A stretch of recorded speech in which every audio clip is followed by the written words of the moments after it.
Good afternoon. আমরা আজ যে টপিকটা পড়ব সেটা হলো কিডনি স্টোন বা renal stone. Kidney stone is a hard solid mass of material that forms in the kidney from the substances in the urine. Kidney stones or calculi develop as a result of various metabolic disorders which affect the fate of calcium and other mineral elements in the body. Stones may be formed in the kidney, urinary bladder, ureter and urethra. তাহলে এটা কি বুঝলাম যে kidney stone বা kidney calculi বা renal calculi যাই হোক না কেন সেটা হচ্ছে একটা সলিড মাস, যেটা কিনা আমার ক্যালসিয়াম বা মিনারেল এলিমেন্ট যে বডিতে আছে সেটা থেকে হতে পারে। আর এছাড়া কি এটা কিডনি, ইউরেটার, ইউরেথ্রা, ব্লাডার যে কোনো জায়গাতেই হতে পারে। তাহলে renal calculi, kidney stone also known as renal calculus যেটা বললাম। এছাড়া এর আরেকটা নাম যেটা আছে সেটা হচ্ছে nephrolith. Is a solid piece of material which is formed in the kidney from minerals in urine. এটা তোমাদের অবজেক্টিভ টাইপের কোশ্চেনেও আসতে পারে। What is nephrolith? Urolithiasis refers to stone in the urinary tract. তাহলে বুঝলে দুটোর ডিফারেন্স কি, what is nephrolith, what is urolithiasis. Stones are formed in the urinary tract when urinary concentration of substances such as calcium oxalate, calcium phosphate and uric acid is increased in the blood. এছাড়া কি maximum স্টোনই radio opaque, মানে যেটাকে x-ray করলে detect করা যায়। এক্সরেতে বোঝা যায় যে this all are the solid mass and it is denoted as renal calculi or kidney stone. এই যে স্টোনগুলো সেটা কিছু টাইপ আছে, সেগুলো কি কি মানে যে কম্পোজিশন দিয়ে তৈরি হয় সেই অনুযায়ী এদের নাম হয়েছে। কি কি? ক্যালসিয়াম কম্পোজিশন যদি হয়ে থাকে তাহলে ক্যালসিয়াম স্টোন, অক্সালেট কম্পোজিশন যদি হয়ে থাকে তাহলে অক্সালেট স্টোন, সেরকমই সিস্টিন স্টোন আর স্টারভিট স্টোন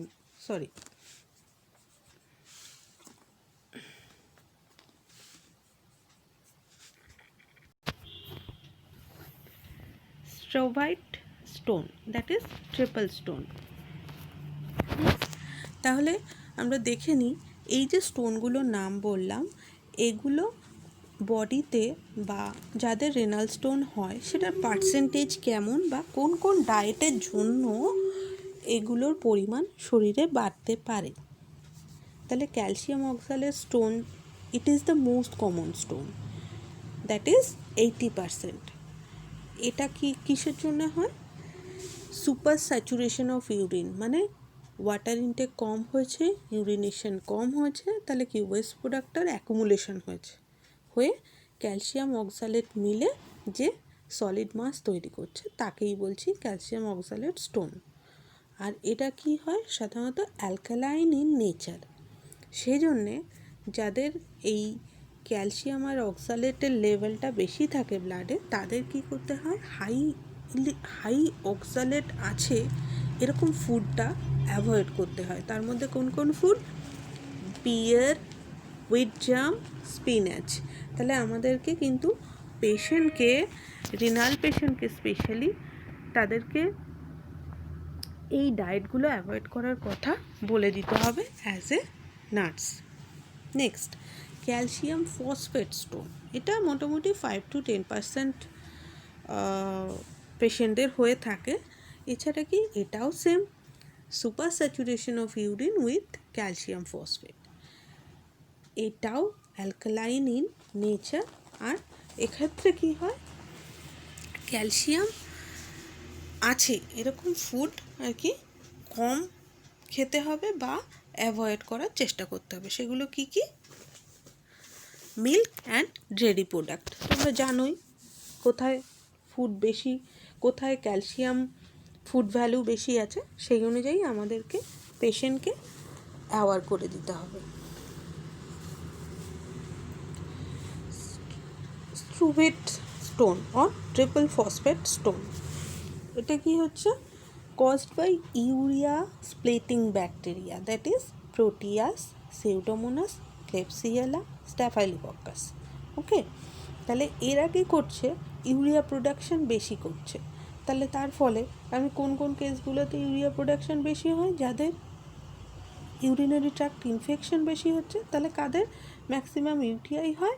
ফিমেলদের, কেননা তাদের ইউরেথ্রার লেন্থটা শর্ট, আর যেহেতু একটা পজিশনে তারা ইউরিনেশনটা করে, তাহলে গ্রাভিটি খুব কাছে থাকে এরিয়াটা, সেজন্য আরও বেশি ইনফেক্টিভ হওয়ার chance, plus poor perineal hygiene, এগুলোও কারণ। তো এক্ষেত্রে কি করতে হয়? এটাও, এই স্টোনটাও অ্যালকালাইন কেমিস্ট্রি ক্যারেক্টারিস্টিক শো করে। সিস্টিক স্টোন, এটাও 10-15% অফ দ্য পেশেন্টের মধ্যে দেখা যায়। এটাও সিস্টেন ক্রিস্টাল ফর্মেশনের জন্য হয়। আর কি কোন কোন ধরনের খাবার আমরা অ্যাভয়েড করতে বলবো? মিট, মিল্ক, চিজ, এগ, এই জাতীয় খাবারগুলো মোটামুটি অ্যাভয়েড করতে বলবো। তাহলে কি কি কজেস অ্যান্ড প্রিডিসপোজিং ফ্যাক্টরস আমরা বলতে পারি? ক্রনিক ডিহাইড্রেশন, বুঝতেই পারলে, poor fluid intake and immobility, living in mountainous, desert, tropical areas, infection, urinary stasis, period of immobility, inflammatory bowel disease, যাকে শর্টে আমরা পড়েছিলাম আগে জিআইতে আইবিডি, অ্যান্ড মেডিসিন, কিছু মেডিসিন যেমন acetazolamide, antacid, vitamin D, laxative and high dose of aspirin. তাহলে দেখো মোটামুটি কিডনি স্টোনের পজিশনগুলো। এই ছবিটা একটু জুম করলাম, দেখো জাস্ট ইউরিনটা আমার, এই যে ইউরেটারের নেক, সেখানেই দেখো স্টোনগুলো এসে কিন্তু আস্তে আস্তে জড়ো হচ্ছে। তাহলে কি ইউরেটারের জাস্ট নেকের কাছে আছে, নেক্সট ইউরেটারে আছে, ব্লাডারেও আছে। তাহলে স্টোনটা আমার মোটামুটি এই সমস্ত জায়গাগুলোতে থাকতে পারে। ওকে, তাহলে কোন কোন জায়গায় অবস্ট্রাকশান হলো দেখো। এখানে ক্যালিক্সের কাছে একটা অবস্ট্রাকশন, এখানে ইউরেটরিক পেলভিক জাংশনে একটা অবস্ট্রাকশন, এখানে ইউরেটারের ব্লকেজ, এখানে ইউরেটেরো ভেসিকুলার জাংশনে ব্লকেজ। তাহলে এতগুলো ব্লকেজ হতে পারে। তাহলে ক্লিনিক্যাল ম্যানিফেস্টেশনগুলো কী কী দেখতে পাবে? তোমরা ভিডিও পজ করে একবার পড়ে নাও, নিজেরা প্রোনাউন্স করো, এটা আমি চাই, তাই জন্য আমি আর বললাম না, এগুলো সবই তোমরা জানো। এর মধ্যে যেগুলোর মিনিংটা তোমরা টাস্ক হিসেবে লিখবে সেটা হচ্ছে ডিজিউরিয়া, পাইউরিয়া, দ্যাটস অল। আর আশা করি হেমাচুরিয়া এতদিনে জেনে গেছো, ওটা আর বললাম না।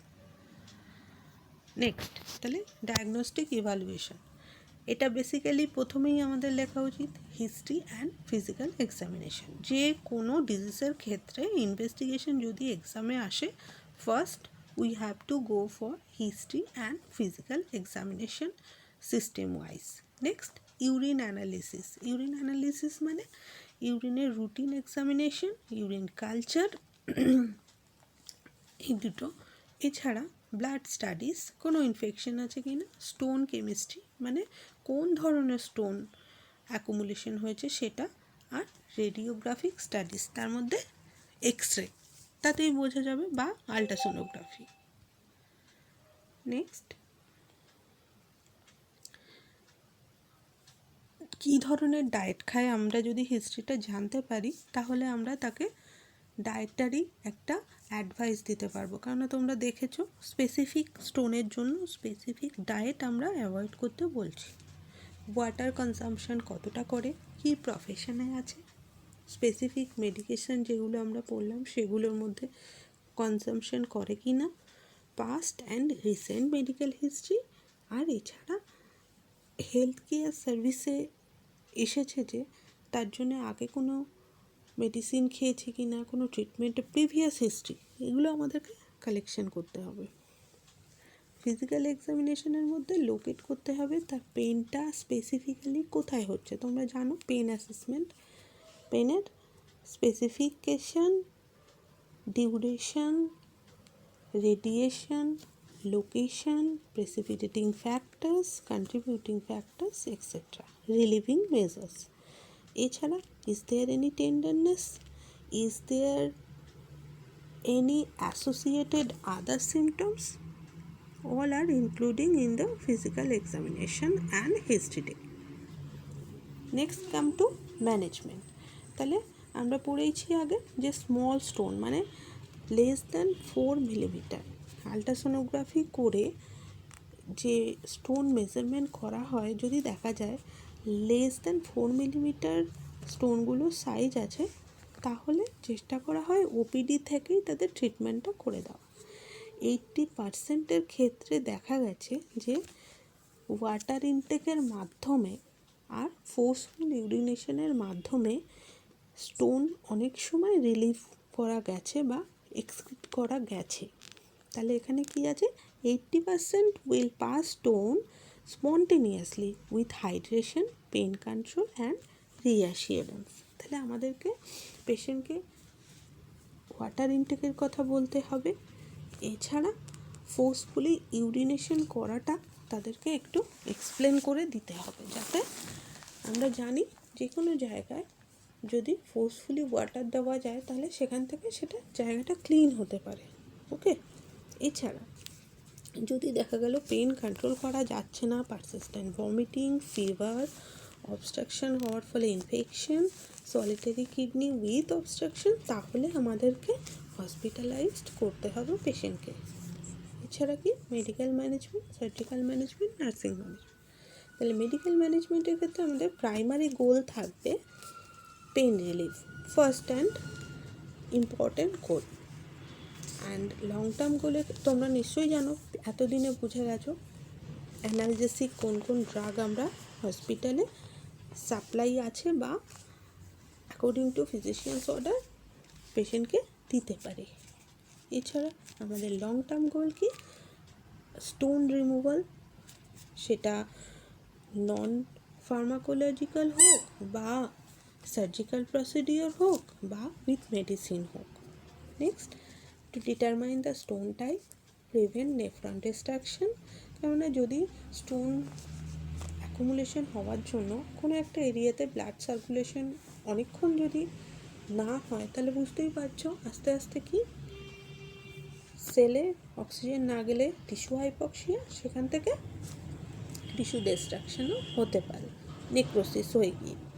এছাড়া ইনফেকশন কন্ট্রোল আর যে অবস্ট্রাকশন হয়েছে সেটাকে রিলিভ করা। তাহলে দেখো আমরা যেটা বললাম ওপয়েড অ্যানালজেসিক বা এনএসএআইডি, এর মধ্যে কোন ড্রাগটা তোমরা লিখবে, টাস্ক হিসেবে লিখে ফেলো যে এই ড্রাগটা আমরা লিখব। যাদের ড্রাগ পড়েছে ওপয়েড অ্যানালজেসিক সে প্লিজ সবাইকে শেয়ার করো। এনএসএআইডি বলতে আমরা কোন ড্রাগ বোঝাচ্ছি সে প্লিজ শেয়ার করো বন্ধুদের, আমি যাকে বলবো সে যেন টাস্কটা দিতে পারে। Hot bath or moist heat to flank areas may be useful, মানে একটু গরম শেক, যেটা বাংলায় আমরা বুঝি বা পেশেন্টকে বলি। Fluids are encouraged, this increases the hydrostatic pressure behind the stone, assisting it in the downward passage. মানে ফোর্সফুল ইউরিনেশন যদি করে, ব্লাডারে যদি ইউরিন কালেকশন ফুল থাকে, তাহলে অনেক সময় ফোর্সফুল ইউরিনেশনে স্টোনটা বেরিয়ে আসতে পারে। আর sodium and protein restricted diet, high around the clock round intake fluid reduces the concentration of urinary crystalloids, dilutes the urine and ensures a high urine output। মানে কি আমরা কি বলবো যে ইউরিন সুপার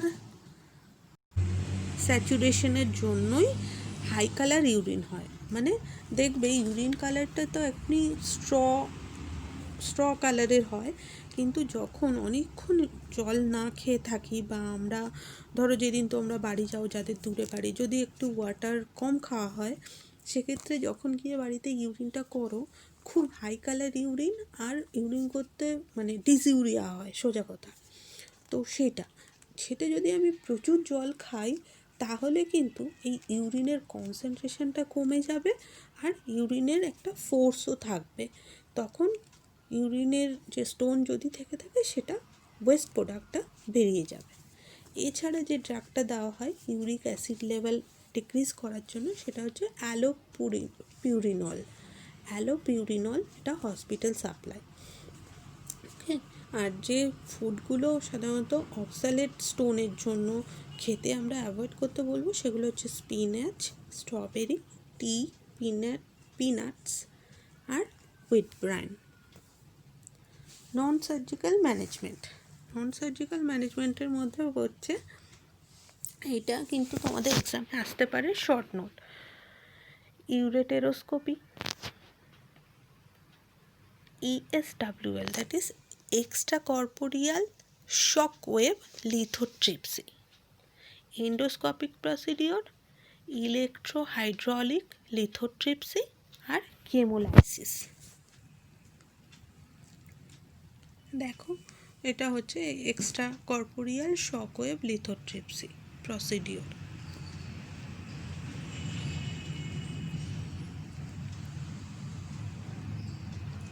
এই ডেফিনেশনগুলো একটু জেনে রাখো, কেননা তোমাদের অবজেক্টিভ টাইপে যদি বা ওই ক্রস ম্যাচিং যেগুলো আসে সেগুলোতেও এটা অনেক সময় দিয়ে থাকে। তোমরা ভিডিওটা পজ করে একবার করে পড়ে নাও, বা যদি মনে হয় তাহলে এগুলো লিখে নাও, বইতেও আছে, ঠিক আছে। নার্সিং ম্যানেজমেন্ট আর বললাম না, আমরা রিনাল ফেলিওরের নার্সিং ম্যানেজমেন্ট পড়েছি, বা এখানেও নার্সিং ম্যানেজমেন্ট তোমরা নিশ্চয়ই পারবে। আর না বলার আরও একটা কারণ যে আমি চাই তোমরা নার্সিং ম্যানেজমেন্টটা অ্যাজ এ টাস্ক লিখবে। কোশ্চেনটা হচ্ছে যে অ্যাজ এ ইনচার্জ তোমার ওয়ার্ডে একজন পেশেন্ট এসেছে যে রেনাল স্টোন নিয়ে এসেছে, তার stone size less than 4 millimetre, তাহলে অ্যাজ এ নার্স তুমি তাকে কি হেলথ এডুকেশন দেবে? ওকে, থ্যাংক ইউ।